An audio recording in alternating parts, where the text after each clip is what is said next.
Hello and welcome to the MAC weather page for this Monday, November 28th. And you can see one of the headlines, a December to remember, certainly is in the cards this year.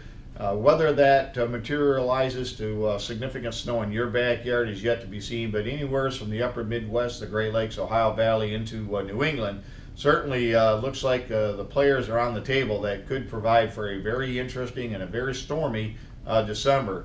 As far as the current headlines here for the upcoming few days, looks like rainfall into today, into tomorrow could bring about 2/3 to an inch of precipitation across most areas here over the next 72 hours. And by the time we get to the end of the week, I think much of this week, many areas could see around an inch or more of precipitation, mainly in the form of rain. And again, looks like an unsettled week with temperatures near to slightly above normal, maybe a couple of degrees above normal, but I think as we get into late this weekend and for much of next week, we begin to cool off even more. And I think any precipitation once we get into the weekend could be in the form of some snow showers or snow. And we're going to watch a system for early next week or maybe late this weekend, probably early next week, that could be very, very interesting. And again, plenty of time to look at that. But if we look at a pretty significant storm early next week, I certainly wanted to give you some advance notice on that. And that's something we'll be tracking over the next several days. And you can see our normals for the day is 40 degrees. There's our normal high. The normal low is 25. You can see in 1990 we had a high of 66 degrees. And also on that date we had a very wet day, much like we expect today, around 2 inches of precipitation for the record there. And you can see back in 1889 we had 10.5 inches of snow. That would be in the Elma area. If we look at the nation's highs and lows for yesterday, 87 degrees at Edinburgh, Texas, and as far as the low temperature, 9 degrees at West Yellowstone in Montana. As far as conditions around the area here yesterday, we had temperatures mainly in the low to mid 40s, the warmest temperature 46 degrees at Jasper, with the lowest temperature 30 degrees at Newaygo, and Henderson picking up a hundredth of an inch of precipitation. That's the only recording station that had any rainfall of measurable amounts.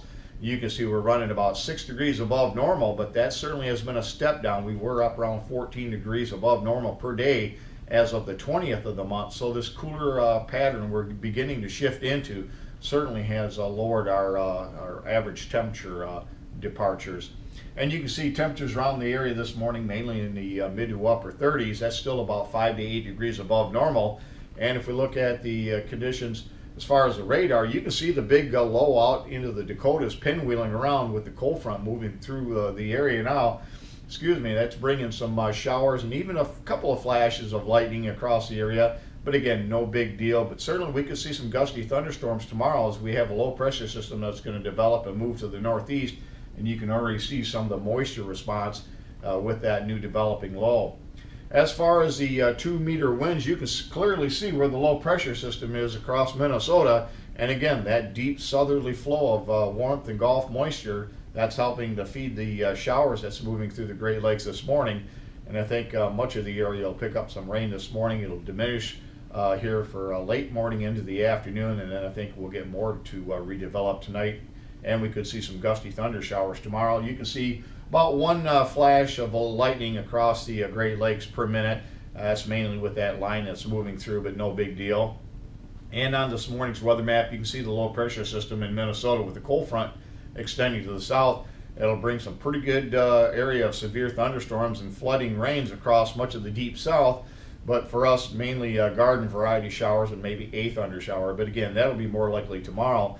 As the low pressure system moves through, we got a new developing low again that's going to move off to the northeast, and that'll spread more rain in here tomorrow. Unsettled weather continues into Wednesday as long as we have these frontal boundaries nearby and waves of low pressure pivoting around the trough that's developing. And as far as precipitation over the next 72 hours, you can see very heavy rains, about 3 to 6 inches across the deep south for the Great Lakes, around a ½ inch to around an inch.